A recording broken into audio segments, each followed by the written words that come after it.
big day is here. He's been dreaming about this moment for months. His brand new 7 has arrived, in bits, but it's arrived.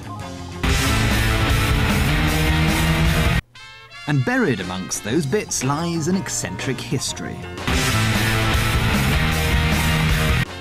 And the brilliance of one man. Add up the total amount of 7s built in 40 years and you still wouldn't get close to an afternoon's production at Ford. Yet the Lotus 7, or in its later incarnation, the Caterham, is special. You see, Colin Chapman, Lotus's idiosyncratic boss, was a bit of a genius. This was the man who gave us the Elite, Elan, Europa and Esprit, who led Lotus to victories all over the world. And the car that best personifies this man is that original Lotus 7. Chaste, simple and unadorned. Even for 1957 it had no carpets, no doors, no hood and no windows. You bought it as a kit to avoid purchase tax and built it yourself. It had a side-valve Ford engine, vestigial windscreen and mudguards from a motorbike. But to qualify for tax exemption, Lotus weren't allowed to include any instructions. You built it blind.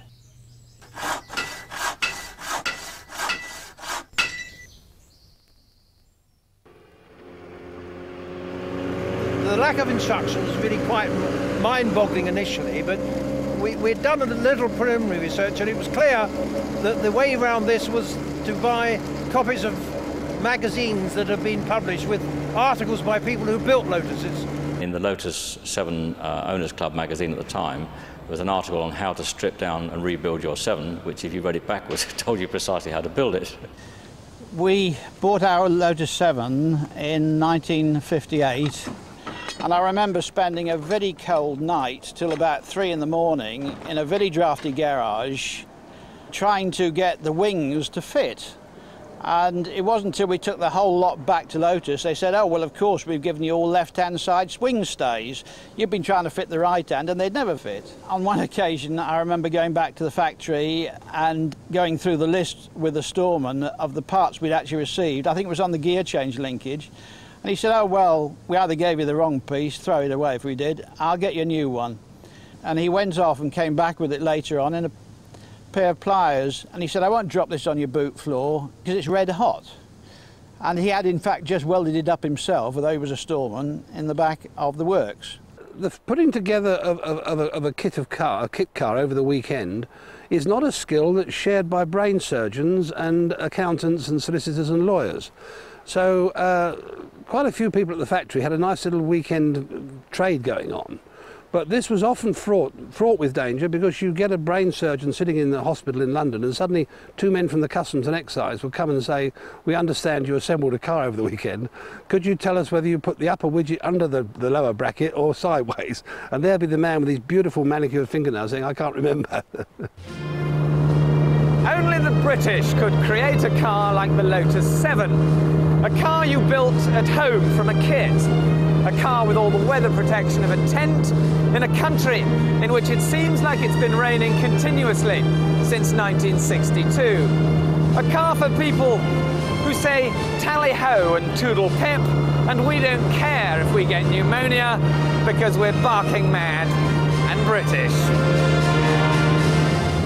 Though many girls felt that I was quite mad with such an impractical car, they seemed to be quite keen to come for rides in it.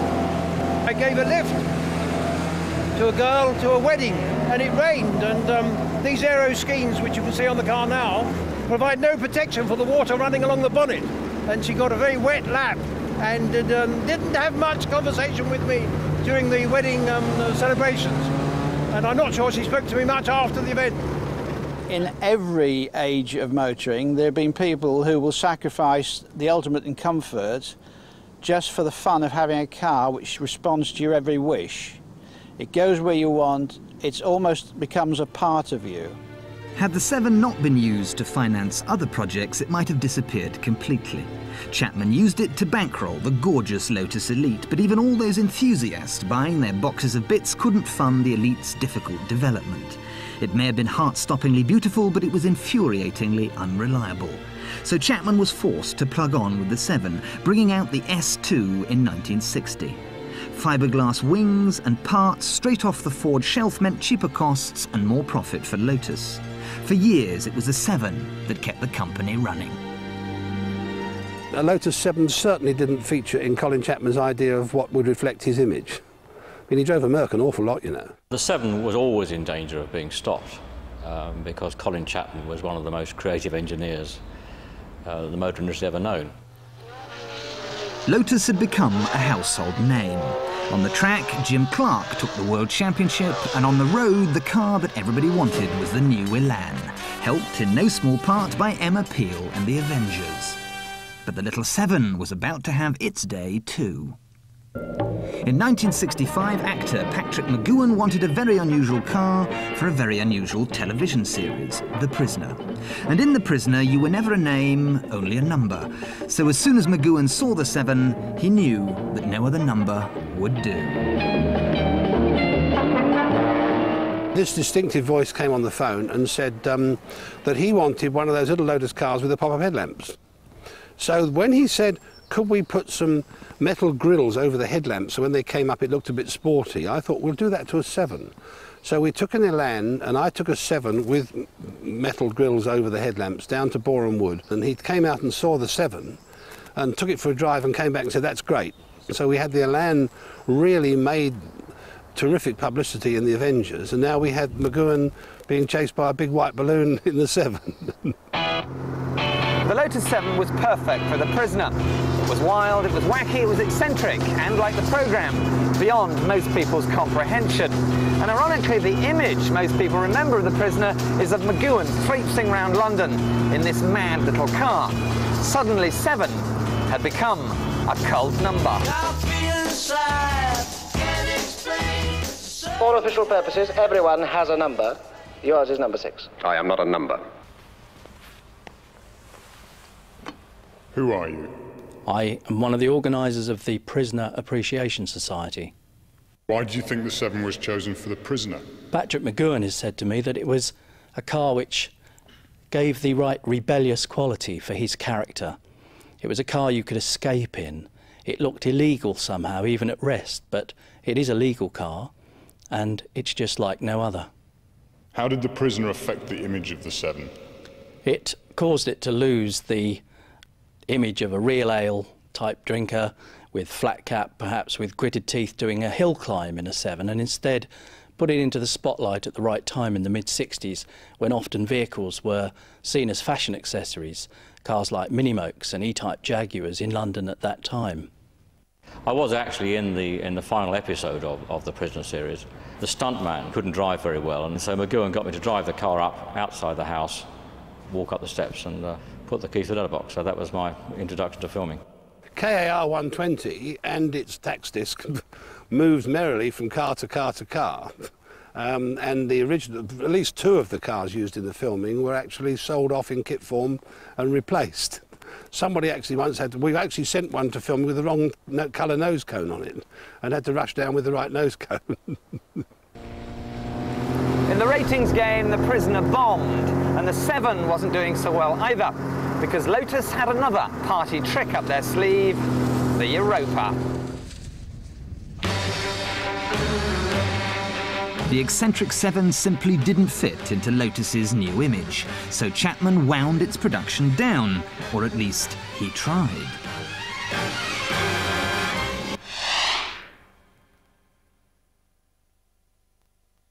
Every time we needed another order, Graham Nairn had such enormous faith in the car. If I would ring him up and say, Graham, to keep the car in production, I need an order for another 6 cars.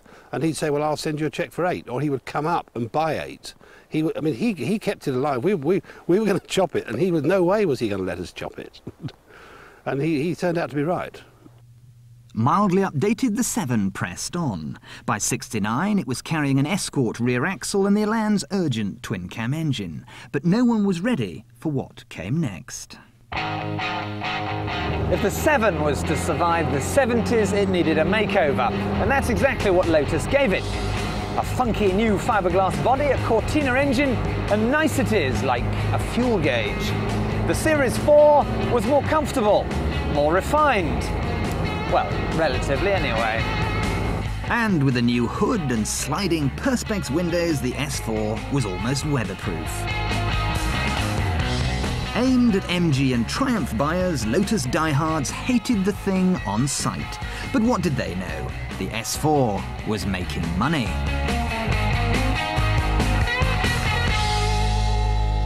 It's just a wonderful little sports car. It goes so quickly. It revs so freely. 1763 cc's, it's a Ford cross-flow engine. It can't transport children, it can't transport shopping, and it is completely impractical.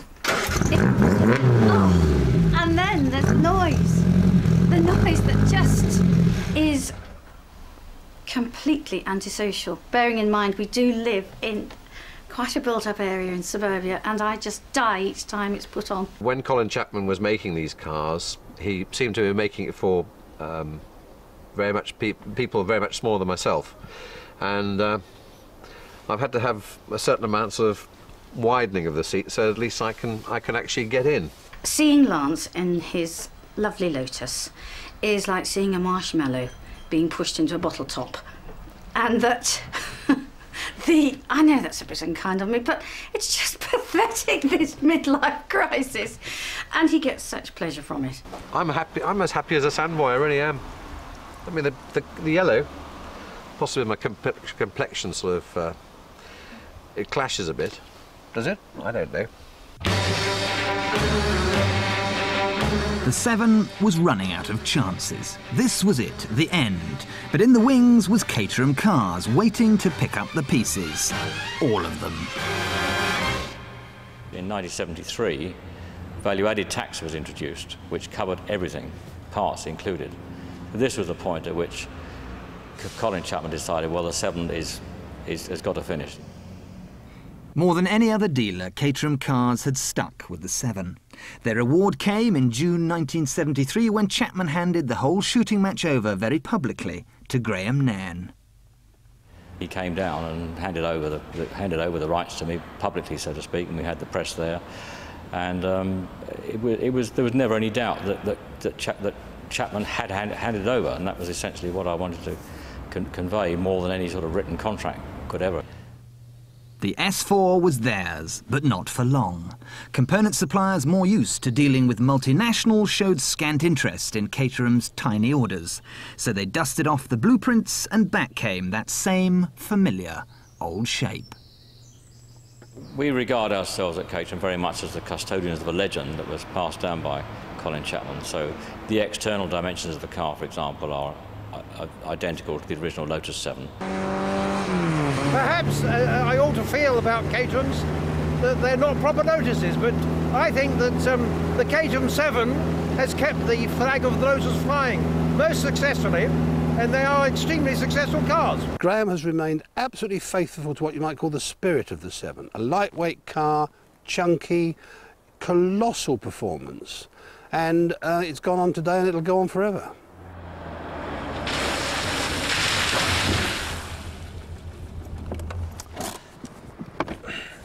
It's quite amazing to think that Caterham saw a future in a car that made a virtue out of being uncomfortable, noisy, and very, very damp.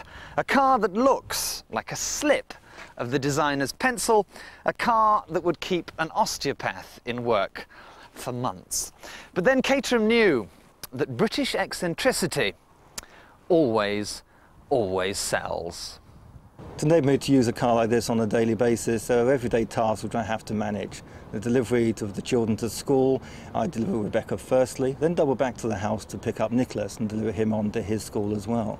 Other weekly tasks are the shopping trip. I go down to one of the local stores to use this car for the shopping as well. It gets people looking, I suppose. It looks a bit odd, looks a bit daft, but it doesn't matter. Again, one of these small prices I have to pay.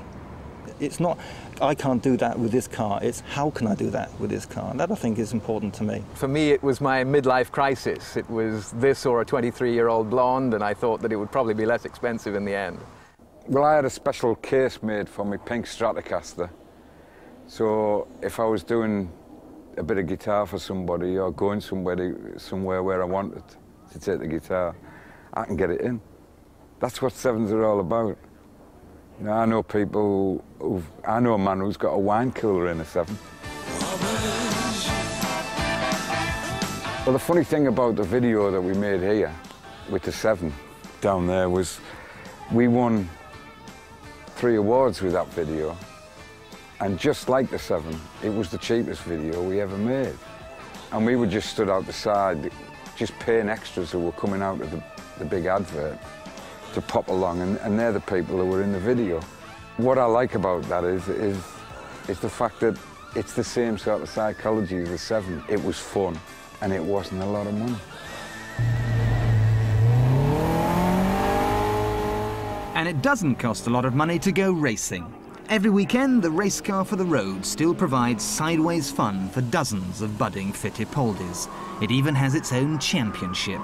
The original concept of the car, which still holds true today, is a road race car, although in the Lotus days it was very much a race car that was used on the road, and many famous drivers have started their career in a 7.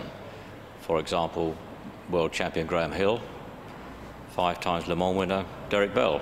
If Mr. Chapman was looking down upon us, I'm sure he'd think, yeah, that's what the car's for. Go out, enjoy your racing. He was very competition-minded. We're doing what I think he wanted. I used to drive this very blue 7 to Castlecombe, use all the petrol up in qualifying, try and gauge it so you had enough for 10 laps in the race, and drive home in it. Racing at its cheapest, which is why 90% of all 7 fanciers still build their own. To actually go out in a car that you've built yourself, you race it yourself, and I've been lucky enough to win a few times, you think to yourself, I've done that, and it's a feeling that only people who've ever done it will understand. The concept of being able to build the car was really something that appealed, and having the pleasure of building it didn't take very long, a couple of days to put it together, was really part of the fun. The 7 may be an amalgam of bits of family Vauxhalls, Fords and Rovers, but unlike them, it's managed to survive for 40 years, because this is one car that really is greater than the sum of its parts.